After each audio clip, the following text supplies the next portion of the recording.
Welcome back. In this video, we'll see how to assign IP address to a network interface in CentOS. This is my CentOS machine which is running, and if I open the terminal, you can actually change the preferences for this terminal, and you can set the font. If you wanted to use custom font, by default it will be set for system font. I have selected for the custom font, and you can actually select bold.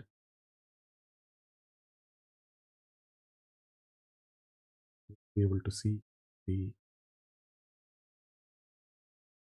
letters properly. And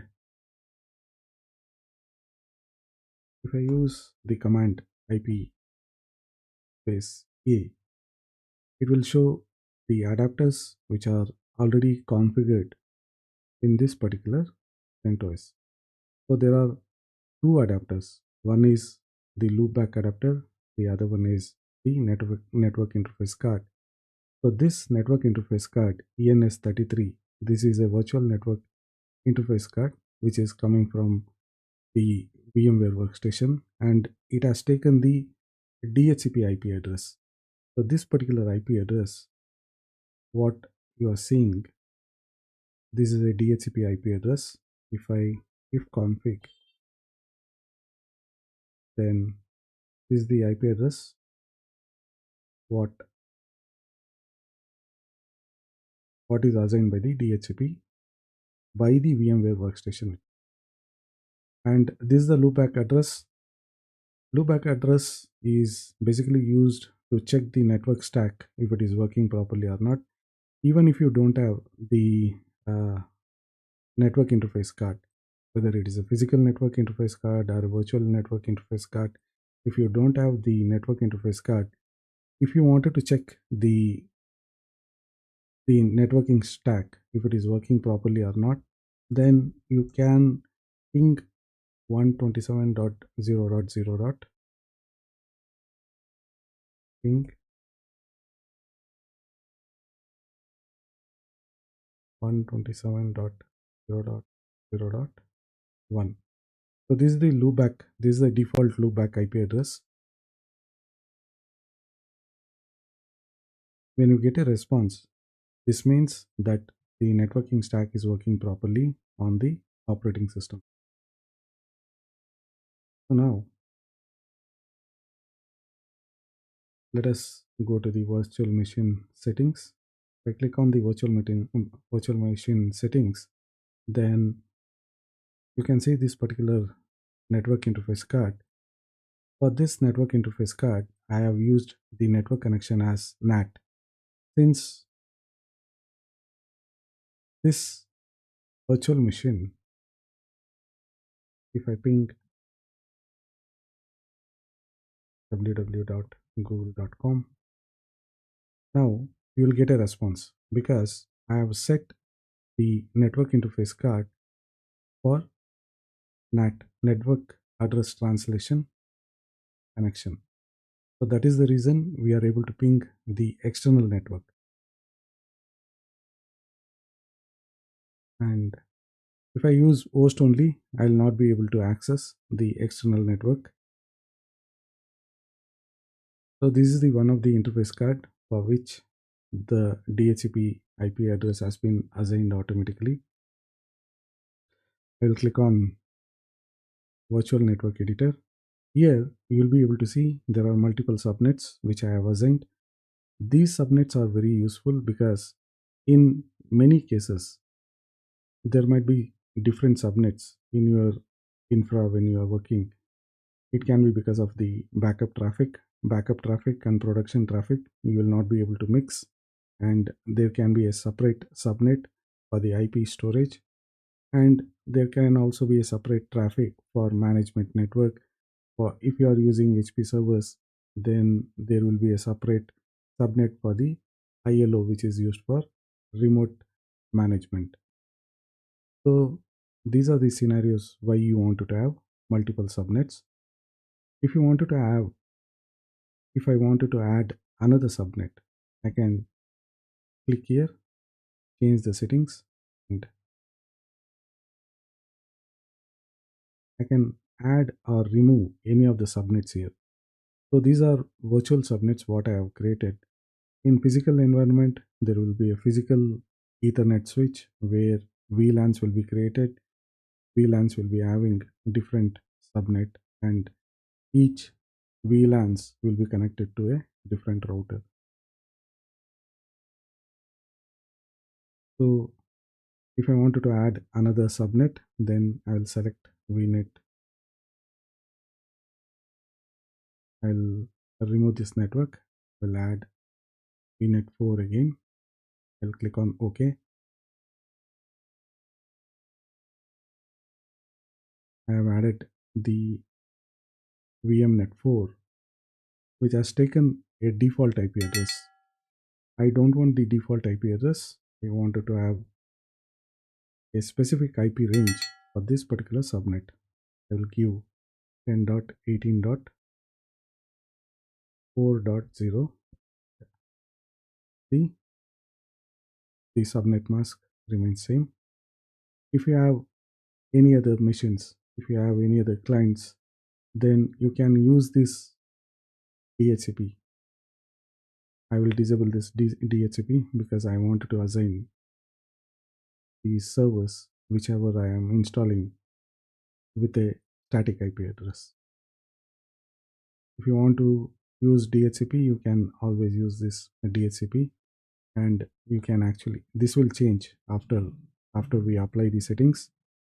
And if I apply, then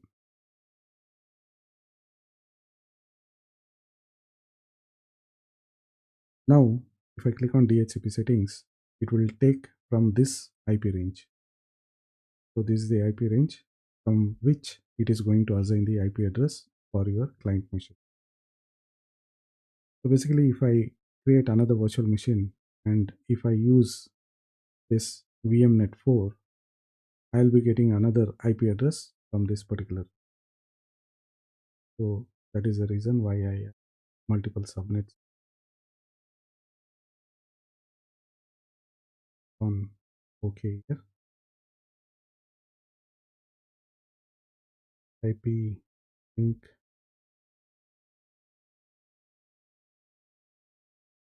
There is another command to check the status of the link, which is IP link show. If I click on the settings, if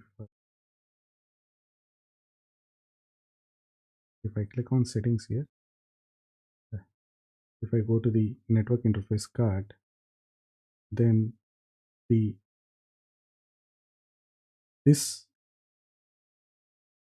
ENS33 is actually bind to this network adapter, and it will connect via the host interface card to the external network using the network address translation protocol. I'll click on OK, and I'll click on the settings here. I'll go to network settings. I'll click here. I'll be able to choose the IP address. By default, it has taken DHCP. If I wanted to assign manual, then I'll be able to use the manual. I will not change this IP address because I wanted to connect this operating system to the internet so that I'll be able to download the updates and other packages. So what I will do is I'll go to the settings and I will add another interface card. I will click on network interface card. I will add another network interface card. This time what I will do is I will select the custom specific virtual network, the one which we have created. And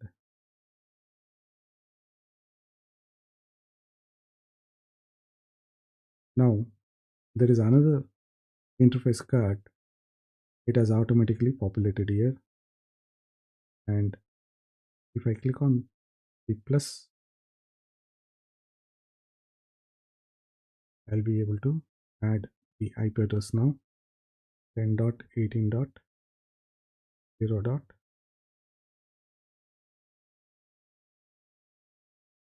10.18.4 dot network. So I'll be assigning starting from 10. Subnet mask 255.255.255.0 and gateway 10.18.4.1. DNS, this is not required because this is the local interface which I'll be using to connect to the host only. Click on. So now the IP address for the second interface card has been configured. If I use the command IP link, then you'll be able to see there are three different network interface card. One is the loopback adapter, the other one is the ENS33, which is connected to the network address translation, and ENS37, this is the new interface card which we have added recently. And the IP address what we have assigned, if I ifconfig,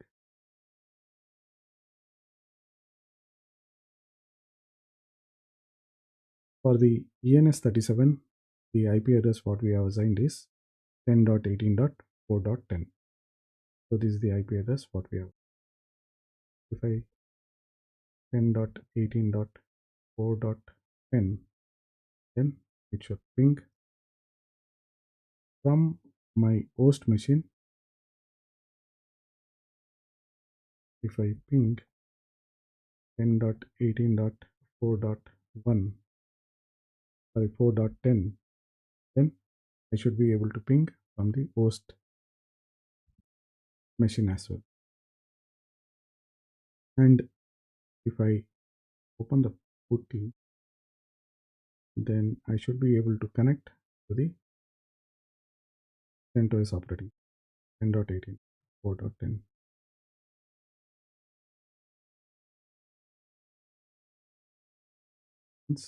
Later we will see how to add the private key, public key. We will be able to use the private key and public key without using the password. This time I'll use the local user what we have created. Local user, the password.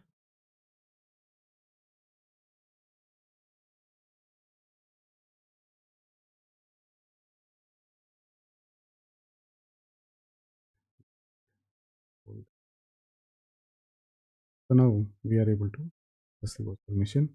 If I cat PC,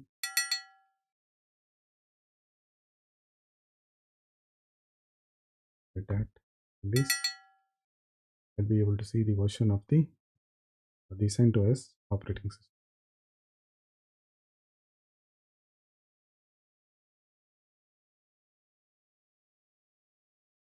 So Linux is case sensitive. We need to be very careful when we are writing the commands, when we are typing the commands. So this is how we will be able to configure the IP address for a network interface card. I will see you in the next video. Thank you.